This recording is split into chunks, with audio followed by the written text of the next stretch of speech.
বিসমিল্লাহির রহমানির রহিম।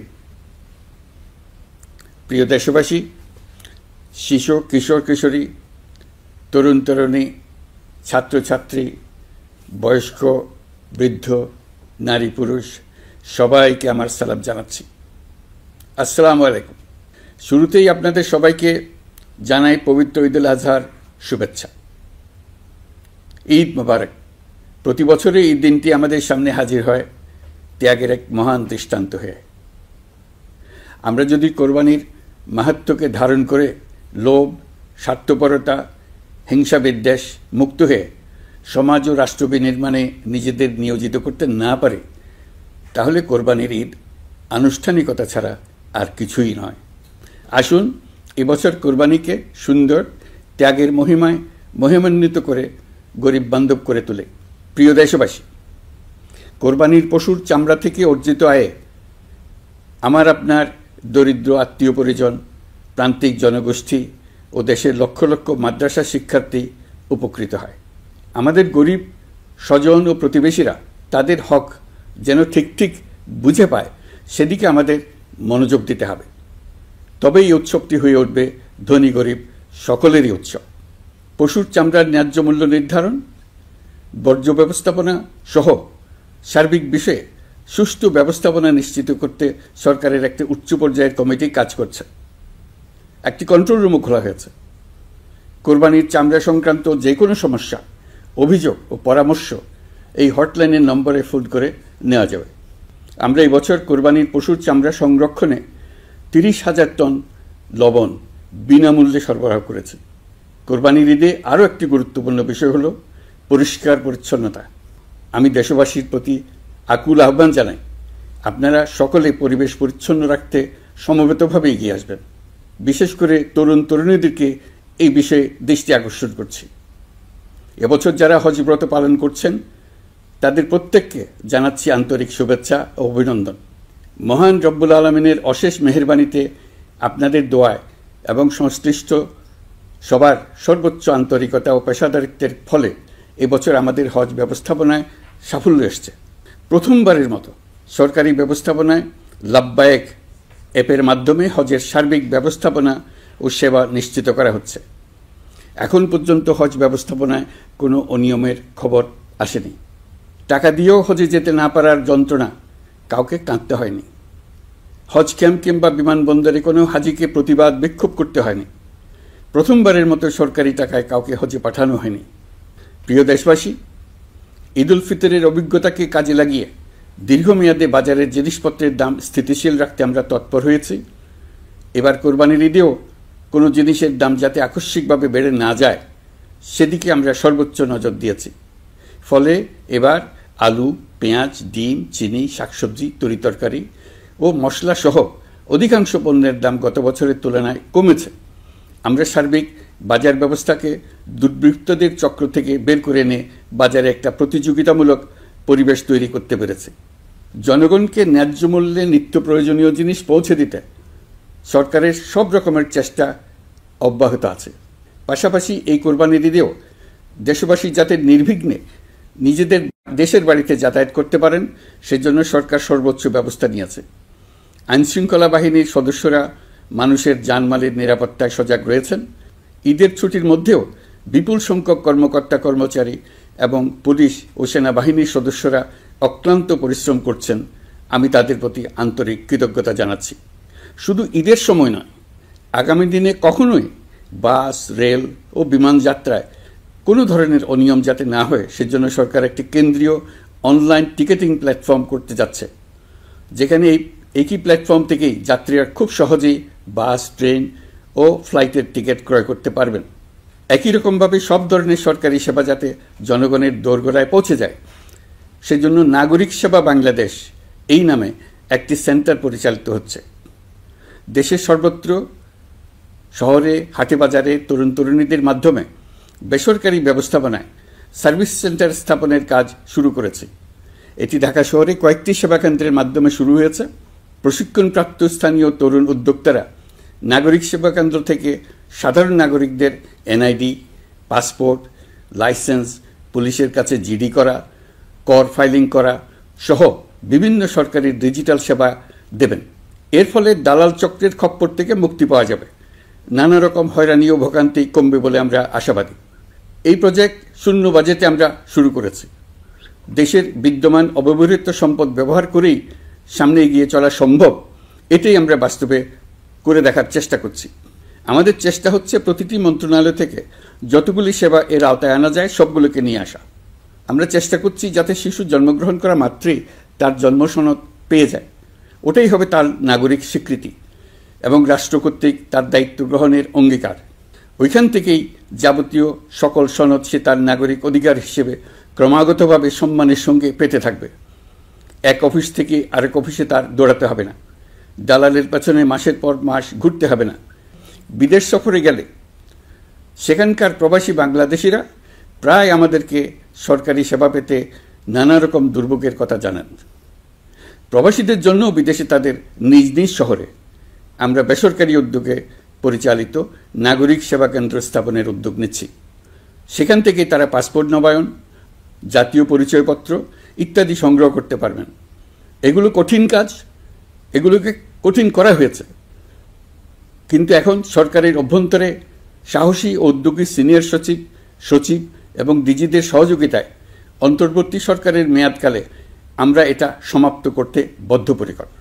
প্রিয় দেশবাসী, আপনারা জানেন ঐতিহাসিক অভ্যুত্থানের পর এই সরকার যখন দায়িত্ব গ্রহণ করে তখন দেশের অর্থনৈতিক অবস্থা ছিল ভয়াবহ।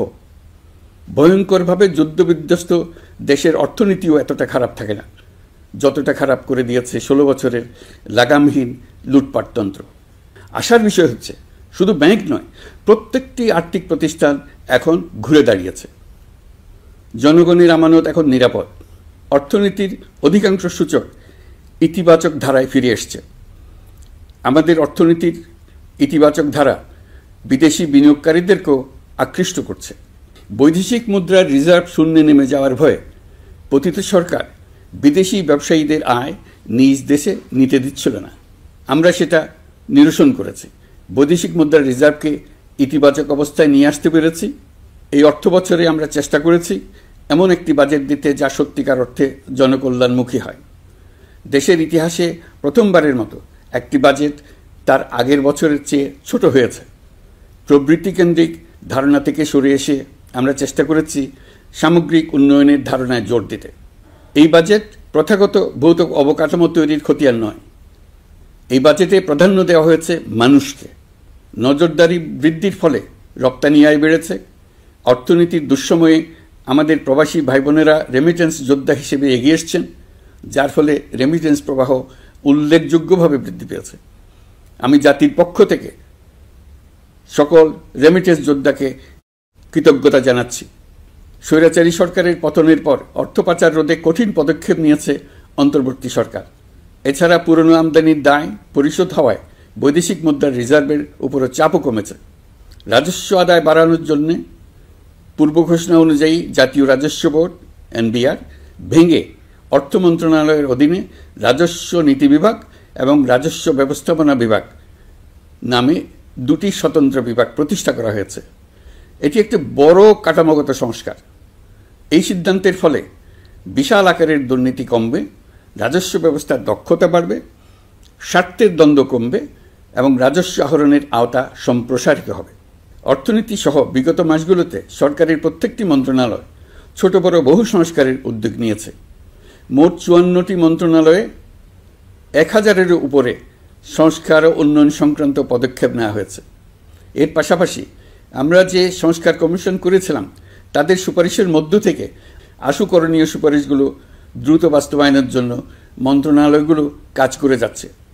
মে মাস পর্যন্ত বিভিন্ন সংস্কার কমিশন থেকে প্রাপ্ত সুপারিশের ভিত্তিতে 54টি মন্ত্রণালয়ে 129টি সুপারিশ বাস্তবায়ন করা হয়েছে। এই সকল সংস্কার কাজের মধ্যে কয়েকটি চুম্বক অংশ আজ আপনাদের সামনে তুলে ধরতে চাই। আইন ও বিচার বিভাগ মোট 33টি গুরুত্বপূর্ণ সুপারিশ ইতিমধ্যে বাস্তবায়ন করেছে। এর মধ্যে উল্লেখযোগ্য হল ইন্টারন্যাশনাল ক্রাইমস ট্রাইব্যুনাল অ্যাক্ট 1973 সংশোধন ও পুনর্গঠন করে আইনটি আন্তর্জাতিক মানের সাথে সামঞ্জস্যপূর্ণ করা। বিচার বিভাগীয় সংস্কার কমিশনের প্রস্তাব অনুযায়ী সুপ্রিম কোর্ট বিচারক নিয়োগ অধ্যাদেশ 2025 প্রণয়ন ও জারি করা হয়েছে। এর অধীনে প্রথমবারের মতো বাংলাদেশের ইতিহাসে গণবিজ্ঞপ্তির মাধ্যমে সুপ্রিম কোর্টে বিচারক নিয়োগের সুযোগ তৈরি হয়েছে। দেওয়ানি কার্যবিধির সংশোধন করা হয়েছে, যার ফলে এখন বাদীকে আর দিনের পর দিন সশরীরে আদালতে যেতে হবে না। এক একটি দেওয়ানি মামলা নিষ্পত্তি হতে আগে যত সময় লাগত, এই সংশোধনীর ফলে সময়সীমা অর্ধেকে কমিয়ে আনা সম্ভব হবে বলে আমরা মনে করছি।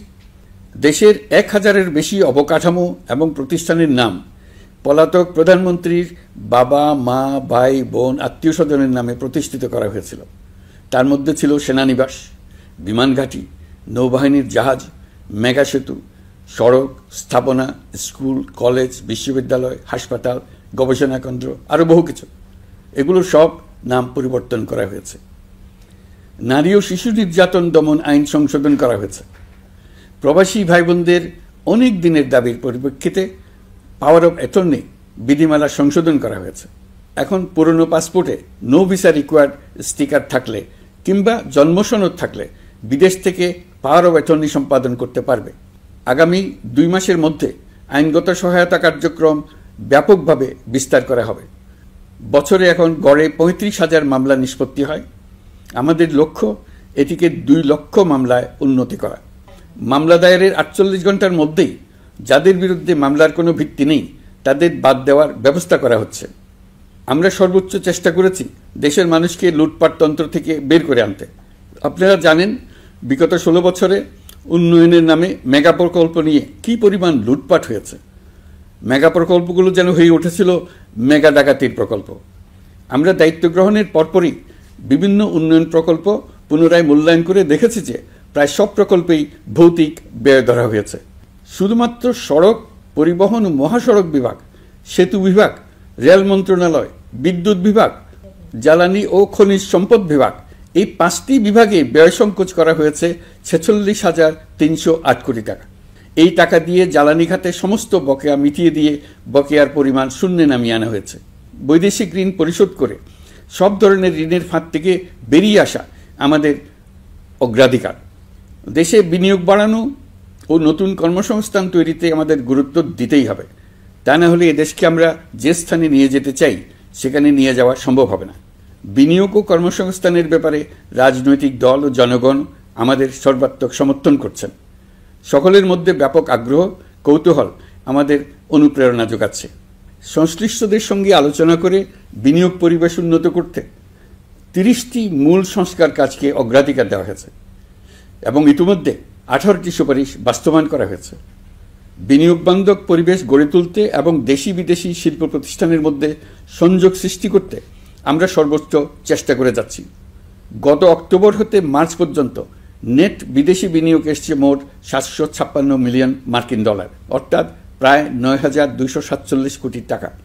বাংলাদেশ ইনভেস্টমেন্ট সামিট 2025-এ নির্দিষ্ট খাতভিত্তিক সেশনের মাধ্যমে ব্যবসায়ী চেম্বার, ব্যাংক ও বেসরকারি খাতের অন্যান্য অংশীদারদের মধ্যে আলোচনা হয়েছে। ইনভেস্টমেন্ট সামিটে বিদেশি বিনিয়োগকারীরা ও রাজনৈতিক দলগুলোর মধ্যেও আলোচনার জন্য আলাদা ব্যবস্থা রাখা হয়েছিল, যাতে করে পরবর্তীতে যে দলই ক্ষমতায় আসুক না কেন তারা যেন বিনিয়োগ বান্ধব বাংলাদেশ গড়তে নিজেদের প্রতিশ্রুতির কথা জানাতে পারেন। সম্প্রতি চীনের বাণিজ্যমন্ত্রী চীনের 100টি কোম্পানির প্রায় 150 বিনিয়োগকারী ও ব্যবসায়ী নিয়ে বাংলাদেশে এসছেন।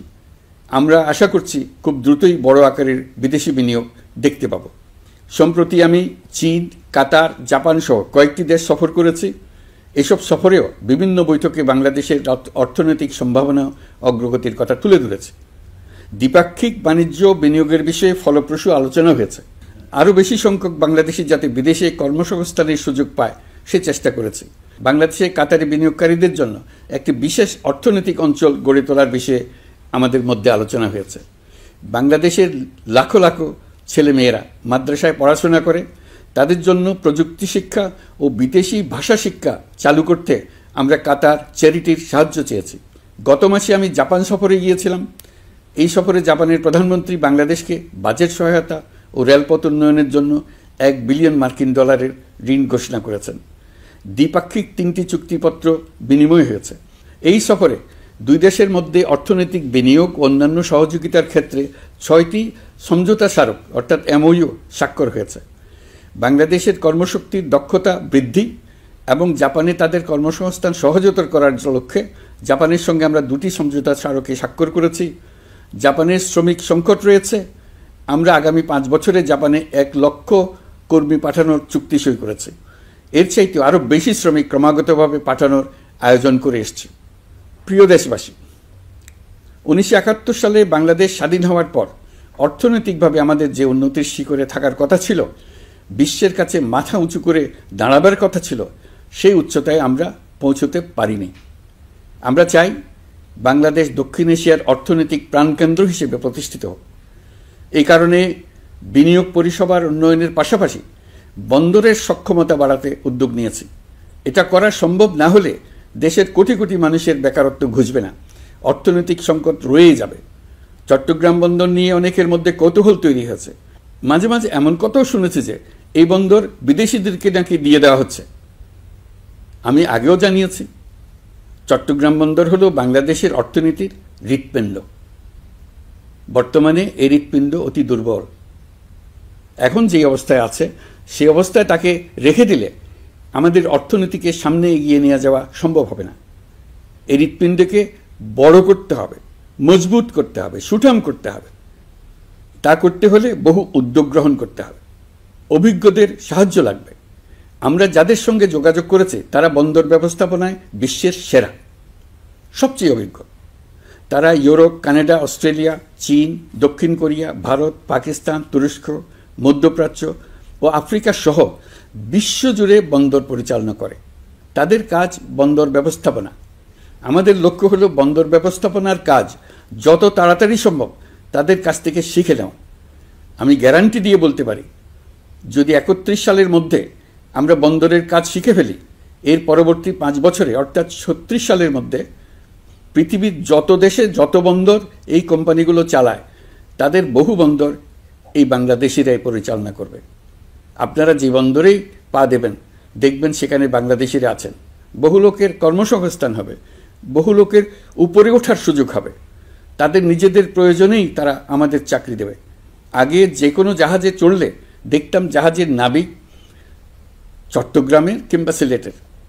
বন্দরের কাজ একবার শিখে নিতে পারলে ভবিষ্যতে আমরা যে বন্দরে যাব না কেন দেখব সেখানে চট্টগ্রাম, নোয়াখালী, সিলেট আর বরিশালের লোক, বাংলাদেশের লোক।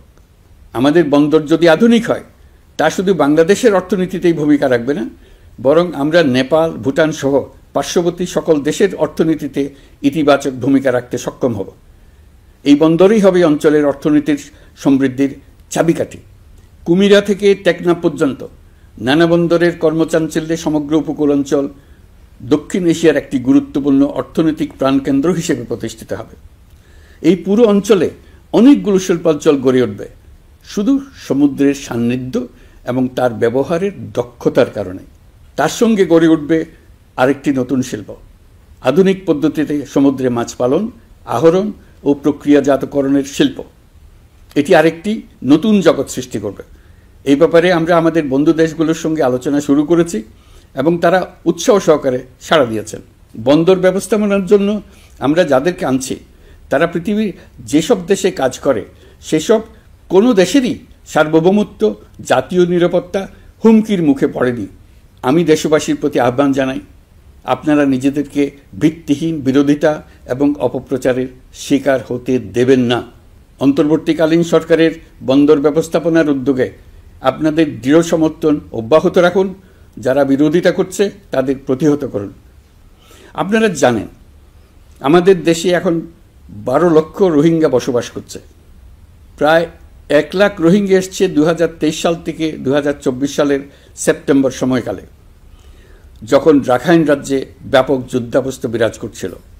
সেখানে চলমান সংঘাত ও মানবিক পরিস্থিতির কারণে এখনও অনেকে আসতে চেষ্টা করছেন।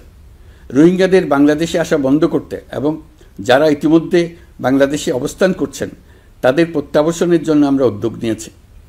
আমরা যখন দায়িত্ব গ্রহণ করেছিলাম তখন রোহিঙ্গা ইস্যুটিকে প্রায় মৃত অবস্থায় পেয়েছিলাম। আন্তর্জাতিক এজেন্ডা থেকে ইস্যুটি ঝরে পড়েছিল। সেই অবস্থা থেকে আমরা ইস্যুটিকে বিশ্ববাসীর দৃষ্টির সম্মুখভাবে নিয়ে আসতে পেরেছি। আমি গত বছর সেপ্টেম্বর মাসে জাতিসংঘ সাধারণ পরিষদে রোহিঙ্গা বিষয়ক একটি আন্তর্জাতিক সম্মেলন অনুষ্ঠানের আহ্বান জানিয়েছিলাম। আপনারা জেনে খুশি হবেন, জাতিসংঘের সকল সদস্য রাষ্ট্র এই বিষয়ে একমত হয়েছেন এবং তারা একটি উচ্চ পর্যায়ের আন্তর্জাতিক সম্মেলন আয়োজনের সিদ্ধান্ত নিয়েছে। এই বছর সেপ্টেম্বর মাসে যুক্তরাষ্ট্রের নিউ ইয়র্কে এই সম্মেলনটি অনুষ্ঠিত হবে। একই সাথে রোহিঙ্গাদের প্রত্যাবাসনের জন্য আমরা আন্তর্জাতিক জনমত গঠন করতে পেরেছি। গত মার্চ মাসে বাংলাদেশ সফরে এসে জাতিসংঘের মহাসচিব অ্যান্টোনিও গুতেরেস পরিষ্কারভাবে ঘোষণা করেছেন যে মিয়ানমারের প্রত্যাবাসনই রোহিঙ্গা সমস্যার একমাত্র সমাধান। প্রত্যাবাসনের বিষয়ে আরেকটি বড় অগ্রগতি হচ্ছে মিয়ানমার সরকার কর্তৃক প্রত্যাবাসনযোগ্য রোহিঙ্গাদের সর্বপ্রথম তালিকা ঘোষণা। গত এপ্রিল মাসে ব্যাংককে বিমস্টেক সম্মেলনের সাইডলাইনে আলোচনার সময় মিয়ানমার সরকার প্রথমবারের মতো 1,80,000 রোহিঙ্গা প্রত্যাবাসনযোগ্য বলে ঘোষণা করেছে। রোহিঙ্গাদের প্রত্যাবাসনে ও আমাদের সীমান্তের নিরাপত্তা নিশ্চিত করতে মিয়ানমারের সরকার সহ সেখানকার বিদ্রোহী গোষ্ঠীর সাথে আনুষ্ঠানিক ও অনানুষ্ঠানিক যোগাযোগ রাখা হচ্ছে। আমরা যত দেশেই সফর করেছি সব দেশেই রোহিঙ্গা সংকট মোকাবেলায় রাষ্ট্রীয় নেতা ও সরকারের প্রতিনিধিদের সঙ্গে আলোচনা করেছি, তাদের সহযোগিতা চেয়েছে। তারা ইতিবাচকভাবে আমাদের আহ্বানে সাড়া দিয়েছেন। জাতিসংঘের মহাসচিব গত মার্চ মাসে ঢাকা সফরকালে রাখাইন রাজ্যে মানবিক বিপর্যয়ের মোকাবেলার জন্য একটি ত্রাণ চ্যানেলের প্রস্তাব করেছিলেন। তিনি বলেছিলেন এই প্রস্তাবটি রোহিঙ্গাদের প্রত্যাবাসনে সহায়ক হবে। বিষয়টি প্রস্তাব পর্যায়ে রয়ে গেছে। আমরা লক্ষ্য করেছি রাখাইনের জন্য বাংলাদেশ করিডোর দিয়ে দিয়েছে বলে একটা অপপ্রচার চালানো হচ্ছে। আমি সুস্পষ্টভাবে বলছি, এটা সর্বৈব মিথ্যা। এটা চিলে কান নিয়ে যাওয়ার গল্প। যারা অসত্য কল্পকাহিনী বানিয়ে বাংলাদেশের মানুষকে ক্রমাগত বিভ্রান্ত করে অশান্তি সৃষ্টিতে নিয়োজিত, এটা তাদেরই শিল্পকর্ম। আপনারা এই বিষয়ে হুঁশিয়ার থাকবেন, কোনোভাবেই বিভ্রান্ত হবেন না। এসব অপপ্রচার সত্ত্বেও আমরা লক্ষ্যচ্যুত হব না। এই জটিল সমস্যাটি সমাধানে আমাদের কাজ চালিয়ে যাব। প্রিয় দেশবাসী, আগামী মাসে জুলাই গণ অভ্যুত্থানের বছর পূর্ণ হবে। যাদের আত্মত্যাগের কারণে এই অভ্যুত্থান সম্ভব হলো, আমরা তাদেরকে এবং তাদের পরিবারকে প্রতি মুহূর্তে আমাদের দৃষ্টিতে রেখেছি। তাদের জন্য নানা কর্মসূচি আমরা বাস্তবায়ন করে চলেছি। এখন পর্যন্ত 834টি শহীদ পরিবারের মধ্যে 630টি শহীদ পরিবারকে 10 লক্ষ টাকা করে 63 কোটি টাকার সঞ্চয়পত্রের জন্য ব্যাংক চেক দেওয়া হয়েছে। অবশিষ্ট যারা আছেন তাদের ওয়ারিশ নির্ধারণ সংক্রান্ত বিষয়গুলি নিষ্পত্তি সাপেক্ষে সঞ্চয়পত্র দেওয়া হবে। এর পাশাপাশি গণ অভ্যুত্থানে আহত প্রায় 12,500 জনকে 106 কোটি টাকা দেওয়া হয়েছে। গণ অভ্যুত্থানে আহতদের মধ্যে সরকারি বেসরকারি বিভিন্ন হাসপাতালে এই পর্যন্ত 15,393 জন চিকিৎসা গ্রহণ করেছেন। স্বাস্থ্যসেবা বিভাগের মাধ্যমে 40 জন আর মুক্তিযুদ্ধ বিষয়ক মন্ত্রণালয়ের মাধ্যমে 11 জনকে উন্নত চিকিৎসার জন্য সিঙ্গাপুর, থাইল্যান্ড ও রাশিয়া পাঠানো হয়েছে। তাদের চিকিৎসা বাবদ এই পর্যন্ত সরকার 61 কোটি টাকা ব্যয় করেছে এবং এই ব্যয় অব্যাহত আছে। আরও 28 জন জুলাই যোদ্ধাকে উন্নত চিকিৎসার জন্য সিঙ্গাপুর, থাইল্যান্ড ও তুরস্কে পাঠানোর প্রক্রিয়া চলছে। এখন পর্যন্ত বিভিন্ন হাসপাতালে চিকিৎসাধীনদের যুক্তরাজ্য, যুক্তরাষ্ট্র, ফ্রান্স, সিঙ্গাপুর, থাইল্যান্ড, চীন, মালয়েশিয়া ও নেপাল থেকে 26 জন বিশেষজ্ঞ চিকিৎসক এসে বিনামূল্যে চিকিৎসা দিয়েছেন। এই চিকিৎসকবৃন্দ শুধু যাতায়াত খরচ গ্রহণ করেছেন, এর বেশি কিছু তারা গ্রহণ করতে চান নাই। আমরা তাদের প্রতি কৃতজ্ঞ। এই পর্যন্ত শহীদ পরিবারগুলোকে সঞ্চয়পত্র প্রদান, আহত ব্যক্তিদের চিকিৎসা ও চেক প্রদান বাবদ সরকার মোট 285 কোটি টাকা ব্যয় করেছে।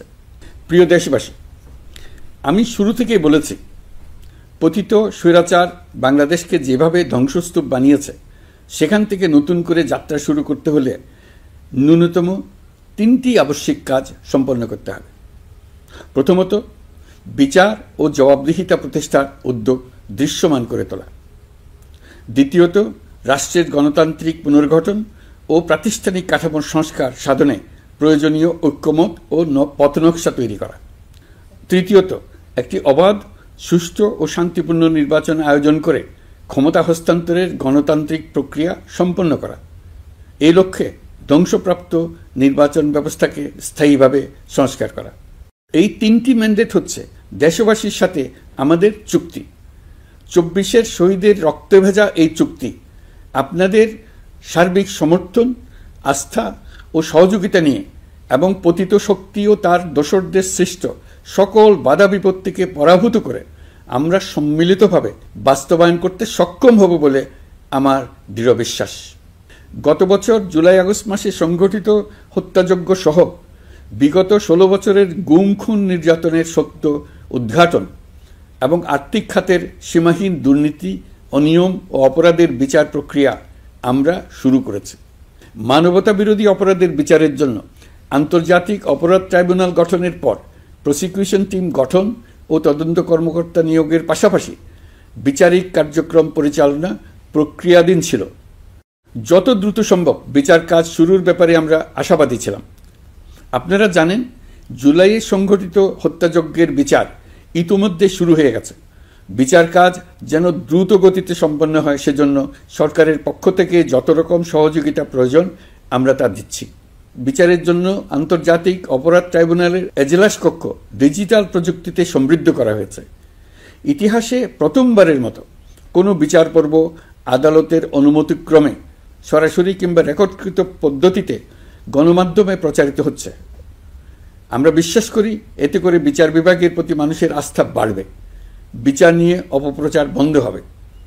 প্রসিকিউশন বলছে, বিগত সরকার পতনের পর তাদের আজ্ঞাবহ ব্যক্তিরা বিভিন্ন গুরুত্বপূর্ণ সাক্ষ্য প্রমাণ বিনষ্ট করার চেষ্টা করেছে।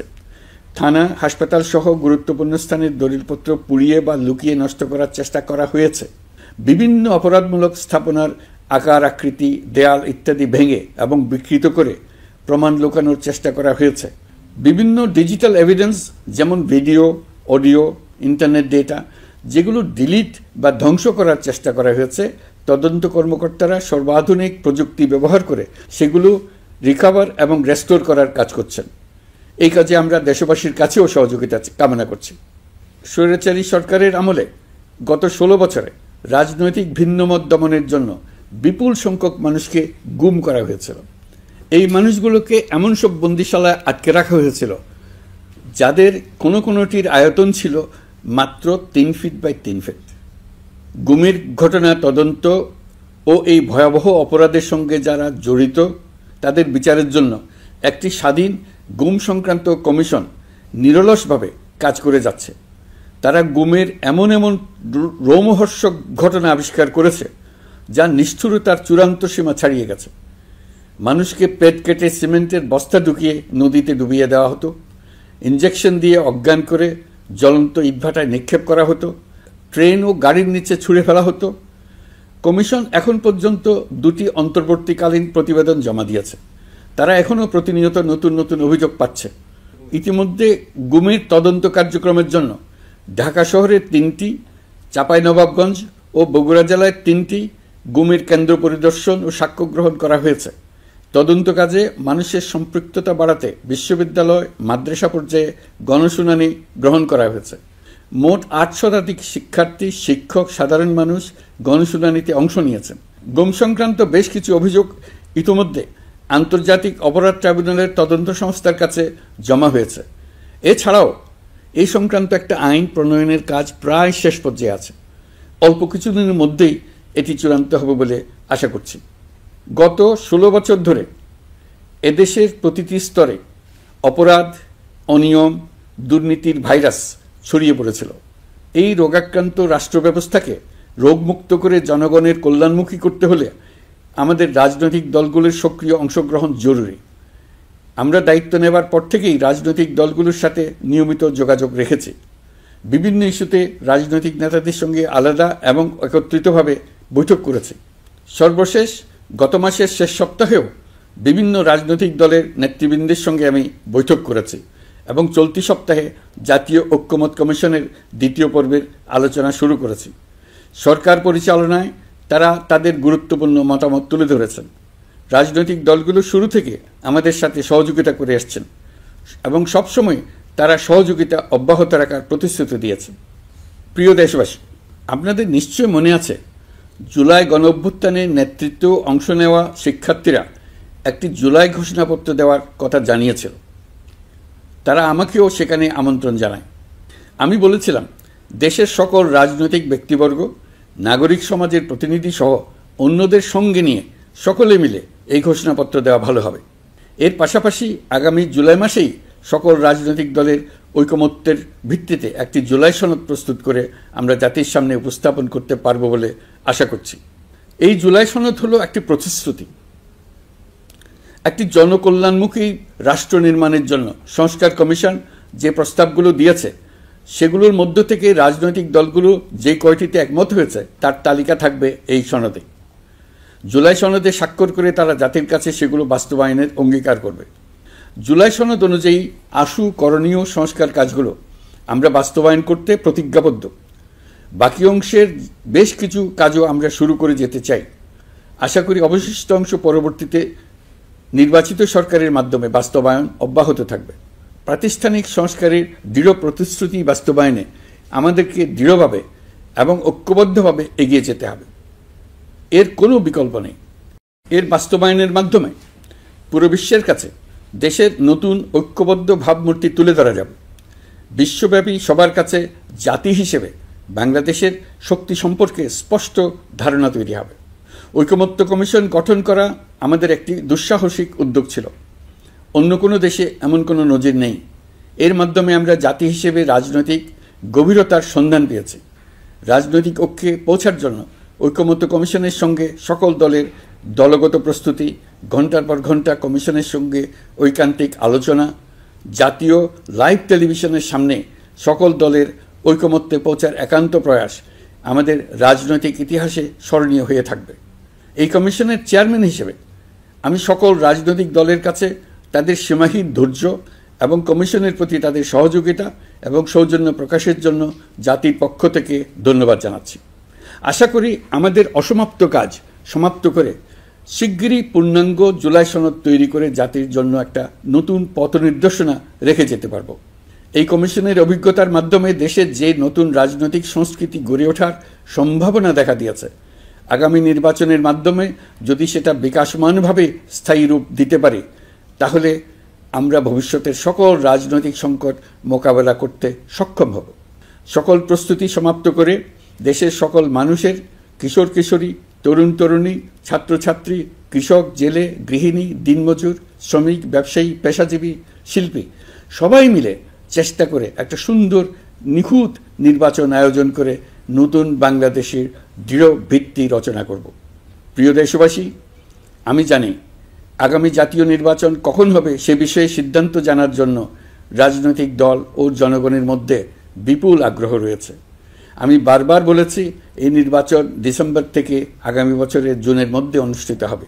এই সময়ের মধ্যে দেশের নির্বাচন উপযোগী পরিবেশ সৃষ্টির জন্য যা যা করা দরকার সরকার তাই করছে।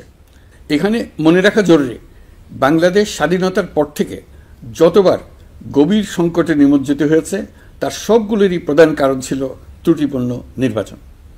ত্রুটিপূর্ণ নির্বাচন প্রক্রিয়ায় বারবার ক্ষমতা কক্ষিগত করার মধ্য দিয়ে একটি রাজনৈতিক দল বর্বর ফ্যাসিস্টে পরিণত হয়েছিল। এই ধরনের নির্বাচন যারা আয়োজন করে তারা জাতির কাছে অপরাধী হিসেবে চিহ্নিত হয়ে যায়। এমন নির্বাচনের মধ্য দিয়ে যে দল ক্ষমতায় আসে তারাও জনগণের কাছে ঘৃণিত হয়ে থাকে। এই সরকারের একটি বড় দায়িত্ব হলো একটি পরিচ্ছন্ন, উৎসবমুখর, শান্তিপূর্ণ, বিপুলভাবে অংশগ্রহণের পরিবেশে একটি নির্বাচন অনুষ্ঠান করা, এমন একটি নির্বাচন আয়োজন করা যাতে করে দেশ ভবিষ্যতে নতুন সংকটে না পড়ে। এই জন্য সবচেয়ে বেশি গুরুত্বপূর্ণ হলো প্রাতিষ্ঠানিক সংস্কার। যেই প্রতিষ্ঠানগুলো নির্বাচনের সঙ্গে সরাসরি জড়িত সেগুলোতে যদি সুশাসন নিশ্চিত করা না যায় তাহলে ছাত্র জনতার সকল আত্মত্যাগ বিফলে যাবে। সংস্কার, বিচার, নির্বাচন এই তিনটি ম্যান্ডেটের ভিত্তিতে আমরা দায়িত্ব গ্রহণ করেছিলাম। সেই বিবেচনায় আগামী রোজার ঈদের মধ্যে সংস্কার ও বিচারের বিষয়ে আমরা একটি গ্রহণযোগ্য জায়গায় পৌঁছতে পারব বলে বিশ্বাস করি। বিশেষ করে মানবতা বিরোধী অপরাধের বিচার, যা কিনা জুলাই গণ অভ্যুত্থানের শহীদদের প্রতি আমাদের সম্মিলিত দায়, সেই বিষয়ে আমরা দৃশ্যমান অগ্রগতি দেখতে পারব। এতে আমাদের উপর আপনাদের অর্পিত ম্যান্ডেট ন্যূনতম হলেও বাস্তবায়ন করে যেতে পারব। সেই বিবেচনায় ও ইতিহাসে সবচেয়ে অবাধ, সুষ্ঠু, প্রতিদ্বন্দ্বিতামূলক ও গ্রহণযোগ্য নির্বাচন আয়োজনের জন্য সকল পক্ষের সঙ্গে আমরা আলোচনা করেছি। পাশাপাশি বিচার, সংস্কার ও নির্বাচন সংক্রান্ত চলমান সংস্কার কার্যক্রম পর্যালোচনা করে আমি আজ দেশবাসীর কাছে ঘোষণা করছি যে আগামী জাতীয় নির্বাচন 2026 সালের এপ্রিলের প্রথমার্ধের যে কোনো একটি দিনে অনুষ্ঠিত হবে। এই ঘোষণার ভিত্তিতে নির্বাচন কমিশন উপযুক্ত সময়ে আপনাদের কাছে নির্বাচনের বিস্তারিত রোডম্যাপ প্রদান করবে। আমরা এমন নির্বাচন চাই যা দেখে অভ্যুত্থানের শহীদদের আত্মা তৃপ্তি পাবে, তাদের আত্মা শান্তি পাবে। আমরা চাই আগামী নির্বাচনে সবচেয়ে বেশি ভোটার, সবচেয়ে বেশি প্রার্থী ও দল অংশ নেক। এটা সবচেয়ে অবাধ, সুষ্ঠু ও নিরপেক্ষ নির্বাচন হিসেবে জাতির কাছে স্মরণীয় হয়ে থাকুক। 1.5 যুগ পরে দেশে সত্যিকারের একটি জনপ্রতিনিধিত্বশীল সংসদ গঠিত হবে। বিপুল তরুণ গোষ্ঠী এবার জীবনে প্রথম ভোট দেওয়ার সুযোগ পাবে। এসব লক্ষ্যে প্রয়োজনীয় সকল পদক্ষেপ নেওয়ার জন্য আমরা জাতির কাছে অঙ্গীকারবদ্ধ। আমি দেশবাসীর প্রতি আহ্বান জানাই, আপনারা সকল রাজনৈতিক দল এবং আপনাদের এলাকার প্রার্থীদের কাছ থেকে সুনির্দিষ্ট অঙ্গীকার আদায় করে নেবেন, যেন আগামী সংসদের প্রথম অধিবেশনেই যেসব সংস্কারের প্রশ্নে ঐকমত্য অর্জিত হয়েছে তা কোনো প্রকার কাটাছেঁড়া ছাড়াই যেন তারা অনুমোদন করেন। আপনারা ওয়াদা আদায় করে নেবেন যে তারা বাংলাদেশের স্বাধীনতা, সার্বভৌমত্ব, আঞ্চলিক অখণ্ডতা এবং জাতীয় মর্যাদার প্রশ্নে কখনো কোনো প্রকার আপোষ করবেন না এবং দেশের বাইরের কোনো শক্তির কাছে দেশের স্বার্থ বিকিয়ে দেবেন না। আপনারা তাদের কাছে সুনির্দিষ্ট প্রতিশ্রুতি আদায় করে নেবেন এই মর্মে যে তারা কখনোই কোনো অবস্থাতেই আপনাদের গণতান্ত্রিক অধিকার ও মানবিক মর্যাদার ক্ষুণ্ণ করবেন না। আপনারা তাদের কাছে অঙ্গীকার আদায় করে নেবেন যে তারা সম্পূর্ণ সততা ও স্বচ্ছতার সাথে দেশ পরিচালনা করবেন এবং সকল প্রকার দুর্নীতি, দলীয়করণ, টেন্ডারবাজি, সিন্ডিকেটবাজি, চাঁদাবাজি, সন্ত্রাসী কর্মকাণ্ড ইত্যাদি গণবিরোধী কাজ থেকে নিজেদেরকে সম্পূর্ণভাবে মুক্ত রাখবেন। আমি আপনাদের আবারও স্মরণ করিয়ে দিতে চাই যে এবারের নির্বাচন শুধু শান্তিপূর্ণ নির্বাচন করার বিষয় নয়, এটা ছাত্র জনতার অভ্যুত্থানের আকাঙ্ক্ষা নতুন বাংলাদেশ গড়ার নির্বাচন। এই নির্বাচনে পরিচিত দলগুলিই থাকবে, তাদের পরিচিত মার্কাগুলিই থাকবে, কিন্তু ভোটারকে বের করে আনতে হবে যে এই মার্কার পেছনে আপনার কাছে ভোট প্রার্থীরা কে কতটুকু নতুন বাংলাদেশ গড়ার জন্য প্রস্তুত, কে কতটা প্রতিজ্ঞাবদ্ধ। আমরা যারা এই নির্বাচনে ভোটার হব তারা অত্যন্ত সৌভাগ্যবান এবং সৌভাগ্যবতী। আমরা একটা অনন্য ঐতিহাসিক ভূমিকা পালনের সুযোগ ও দায়িত্ব পাচ্ছি। আমরা জাতির নতুন যাত্রাপথ তৈরি করে দেওয়ার দায়িত্ব পাচ্ছি। আমরা নতুন রাজনৈতিক সংস্কৃতি সৃষ্টির মহান সুযোগটা পাচ্ছি। আমাদের সুচিন্তিত ভোটের মাধ্যমেই নতুন বাংলাদেশ নির্মিত হবে। শহীদদের রক্তদান সার্থক হবে। আশা করি বিষয়টা নিয়ে চিন্তাভাবনা করেই সবাই ভোট কেন্দ্রে যাব এবং দৃঢ়প্রত্যয়ে ভোট দেব। এখন থেকে ভাবনা চিন্তা শুরু করুন, আলোচনা শুরু করুন। এখন থেকে আপনাদের ভোটের গুরুত্বটা বুঝে নিন। আপনার এবারের ভোটের গুরুত্ব ঐতিহাসিক মানদণ্ডে দেখা হবে। প্রিয় দেশবাসী, আমাদের সবসময় মনে রাখতে হবে পতিত ফ্যাসিবাদ ও তার দেশি বিদেশি দোসররা নতুন বাংলাদেশ গড়ার সম্মিলিত প্রচেষ্টাকে পদে পদে বাধাগ্রস্ত করার চেষ্টা চালিয়ে যাচ্ছে। তারা নানামুখী অপপ্রচারে লিপ্ত। তারা সবসময় চাইবে জুলাই অভ্যুত্থানের মাধ্যমে তৈরি হওয়া জাতীয় ঐক্যের শক্তিকে পরাভূত করতে, গণতান্ত্রিক আকাঙ্ক্ষা বাস্তবায়নের প্রচেষ্টাকে লাইনচ্যুত করতে এবং বাংলাদেশকে পুনরায় করায়ত্ত করতে। আমি আগেও বলেছি, আজ আবারও বলছি, আমরা একটা যুদ্ধ অবস্থায় আছি। এখন আমাদের একতাবদ্ধ থাকতে হবে যে কোনো মূল্যে। পরাজিত শক্তি এবং তাদের সহযোগীরা ওত পেতে বসে আছে আমাদের ছোবল মারার জন্য, আমাদের অগ্রযাত্রাকে রুখে দেওয়ার জন্য। আমরা তাদের কিছুতেই এই সুযোগ দেব না। আসুন আমরা আমাদের সম্মিলিত প্রচেষ্টায় প্রিয় মাতৃভূমির স্বাধীনতা, সার্বভৌমত্ব, আঞ্চলিক অখণ্ডতা ও জাতীয় মর্যাদার বিরুদ্ধে যে কোনো আঘাত প্রতিহত করার উদ্দেশ্যে প্রতিরোধের ঐক্যবদ্ধ সুদৃঢ় প্রাচীর গড়ে তুলি। প্রিয় দেশবাসী, সবাইকে আবার ঈদের শুভেচ্ছা ও সালাম জানাচ্ছি। মহান আল্লাহ আমাদের সহায় হন। আল্লাহ হাফেজ।